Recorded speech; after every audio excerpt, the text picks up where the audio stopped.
여러분 안녕하십니까? 이번 내용은 2022년 5월 23일 날 중앙일보에 그 기고문을 하나 보냈습니다. 이때 당시에는 문재인 정부였고 그때는 수많은 언론에서 동생의 사건에 관련해서 이런저런 뭐 추측성 기사라든가 수많은 사람들이 이 사건은 뭐 자진월북이다라는 그런 댓글 공격이 엄청날 때가 아니었습니까? 그래서 제가 너무나도 어떤 심적 고통이나 또 저희 가족들의 어떤 상태가 너무나도 힘들어서 제가 그 기고문을 보냈습니다. 중앙일보에 나는 고발한다라는 프로그램이 있는데 여기에 제가 기고문을 보냈고 또 그 이후에 이제 정권이 바뀌고 또 감사원의 조사가 있었지만 이때 당시만 하더라도 사람들의 어떤 정확한 진위 파악이라든가 이런 사항들이 없었기 때문에 여러 가지 말들이 많았습니다. 그래서 제가 중앙일보에 기고문을 보낸 게 있습니다. 오늘 여러분께 그 내용을 소개해 드리고자 합니다. 이 내용은 2022년 5월 23일자의 내용입니다. 여러분들은 이 내용을 들으시고 어떤 생각이 드시는지 많은 댓글을 부탁드리겠습니다. 중앙일보 나는 고발한다 기고문. 저는 언론에서 통상 북한에 피살된 해수부 공무원 이모 씨라고 부르는 2년 전 47살로 생을 마감한 이후 친형 이래진입니다. 저는 1년 8개월 동안 동생이 왜 어떻게 죽음을 맞았는지를 알기 위해 백방으로 뛰었으나 여전히 그 답을 얻지 못했습니다. 그리하여 중앙일보 나는 고발한다를 통해 국민께 다시 호소합니다. 당시 문재인 정부가 파악한 상황은 무엇이며 정부 책임자들이 동생의 억울한 죽음을 막기 위해 한 일이 무엇인지 꼭 알고 싶습니다. 그래야 제 동생도 늦게나마 저승에서 편안히 쉴 수 있을 것 같습니다. 언론 등을 통해 알게 된 동생의 참사 경위는 이렇습니다.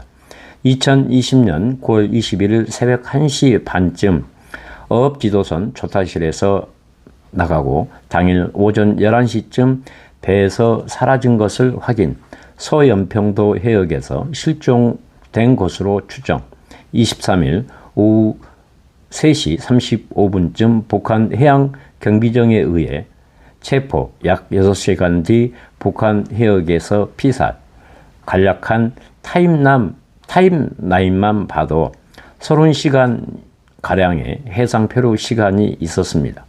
체포 뒤 죽음까지 6시간의 골든타임도 있었습니다. 근거 없는 월북 주장은 인권 침해. 실종이 확인된 순간부터 북한에서의 체포가 확인되었을 때까지 우리 군의 수색 작업이 어떻게 전개되었는지 알아야겠습니다. 언론 보도와 관련 책임자의 국정감사장 발언 등에 따르면 제대로 된 수색 작업은 없었던 것 같습니다. 그리고 우리 정보기관이 감청을 통해 북한이 체포했다는 걸 확인한 순간부터 정부가 동생의 생명을 살리기 위해 취한 조치 역시 특별한 게 없어 보입니다.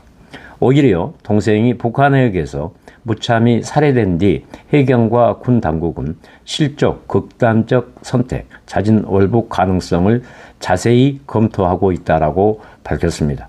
모두 명확한 근거가 없는 추측에 불과했습니다. 우리 가족은 극단적 선택이나 자진 월북은 말도 안 되는 일이라고 생각합니다. 그나마 다행인 점은 국가인권회가 지난 2021년 7월 이러한 해경과 군 당국 발표에 대해 심각한 인권 침해이며 근거가 불충분한 주장이라는 결정문을 냈다는 겁니다. 사건 발생 당시에도 약간의 시차를 두고 우리 정부가 북한군이 총격 후 화형으로 동생을 살해하였다라고 발표한 걸 보면 그런 섣부른 추측은 더욱 이해되지 않습니다. 자국민이 생명을 부당하게 빼앗긴 상황에서 왜 해경과 군 당국은 이런 어처구니 없는 발표를 했을까요?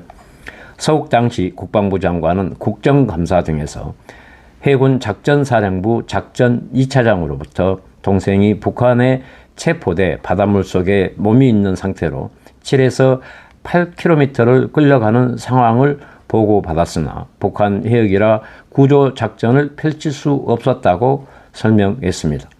끌려가는 도중에 숨졌든 북한군의 총격으로 숨졌든 뻔히 상황을 알고도 아무런 대응을 하지 않는 우리 정부를 이해하기 어렵습니다. 문 정권 마지막 날 법원 자료도 회수했습니다. 그래서 저는 지난해 1월 13일 문재인 정부를 상대로 정보공개 청구 소송을 시작했습니다. 당시 청와대가 어떤 보고를 받았고 또 어떤 조치를 지시했는지를 공식 국가 문서를 통해 확인하기 위해서였습니다. 1차 심리는 7개월 뒤인 8월 20일에서야 이루어졌습니다. 피고 정부 측은 재판에서 수사 중이다, 군사 기밀이다, 국가 안보에 문제가 있다, 남북 평화 프로세스가 깨질 수 있다, 주변국과 외교 문제가 발생할 수 있다 등의 이유로 정보 공개를 할 수 없다고 했습니다. 행정법원의 1심에서 국방부를 제외하고 해경, 국가안보실 정보는 유가족에게 공개하라는 원고 일부 승소 판결을 얻어냈습니다. 하지만 정부는 항소했고 지금도 항소심이 진행 중입니다. 그런데 문재인 대통령 임기 마지막 날인 지난 9일 정부 측은 재판정에서 제출했던 국가안보실 자료를 대통령 기록물로 지정한다며 모두 회수해 갔습니다. 이 자료와 함께 정부가 법정에 제출하지 않은 다른 정부 문서 모두 대통령 기록물로 지정되었다는 이야기를 기자들로부터 들었습니다. 어떤 문서는 향후 15년간, 어떤 문서는 30년간 봉인된다고 합니다. 이대로 동생의 죽음과 관련된 문서들이 묻혀버리는 셈입니다. 문재인 전 대통령은 지난 2017년 7월 25일 국가가 국민을 상대로 한 재판에서 패소하면 항소를 자제하라고 지시했습니다. 그런데 정작 청와대는 이를 무시하고 정보공개 청구 소송 일부 패소에 항소로 대응했습니다. 심지어 문 전 대통령 임기 마지막 날엔 동생 죽음과 관련한 정보가 담긴 문서를 부랴부랴 수거하고 봉인해 아무도 볼 수 없는 곳에 넣어버렸습니다. 왜 이렇게까지 할까요? 그 안에 꼭 감추고 싶은 그 무엇이 있다고 의심하지 않을 수 없습니다. 문 전 대통령 등 직무유기 고발 준비.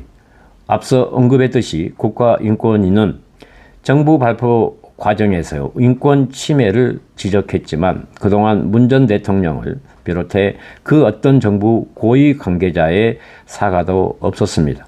사과는커녕 제대로 된 설명조차 없었습니다.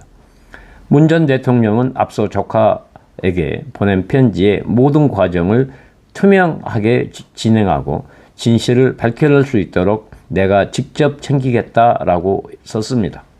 그러나 문 전 대통령이 진실을 밝히기 위해 한 일이 무엇인지 알 수 없습니다. 저는 지금 직무유기 또는 살인방조 행위가 있었는지를 규명하기 위해 문 전 대통령과 서욱정 국방부 장관 등을 형사 고발할 준비하고 있습니다. 대통령 기록물로 지정된 정보라 해도 고등법원의 판결이 있으면 열람할 수 있다고 들었습니다. 이를 비롯해 할 수 있는 모든 법적 조치를 다 할 것입니다. 아버지를 잃은 두 조카의 초등학생인 둘째는 최근에야 아빠의 죽음을 알게 됐습니다. 그 아이들을 위해서도 저는 포기할 수 없습니다. 그렇다고 단순한 한풀이로 비치진 않았으면 합니다. 다른 국민이 유사한 일을 당했을 때 억울한 죽음을 맞이하지 않기 위해서도 꼭 필요한 일입니다. 동생이 북한에서 발견됐다는 사실을 정부가 인지한 뒤에도 왜 북한에 송환 요청을 안 했는지, 그 결정에 누가 관여했는지 알 수 없는 단서들이 문재인 정부가 봉인한 대통령 기록물 안에 있을 것으로 짐작합니다. 대통령 기록물이 진실 은폐 수단인가? 대통령 기록물 지정 제도가 진실 은폐 수단으로 악용된 일은 결코 없어야 합니다. 국가는 국민을 보호할 의무가 있으며 그 의무를 이행하지 못했을 때는 정직하게 실패 원인을 밝혀야 합니다. 그것이 우리 헌법과 민주주의 정신입니다. 국민께 호소합니다. 이 사건을 정치적으로 보지 말아 주십시오. 좌우, 보수, 진보에 따라 판단이 달라질 문제가 아닙니다. 힘 있는 자가 말 없는 죽음의 진실을 감춘다면 자유와 정의는 설 곳이 없습니다.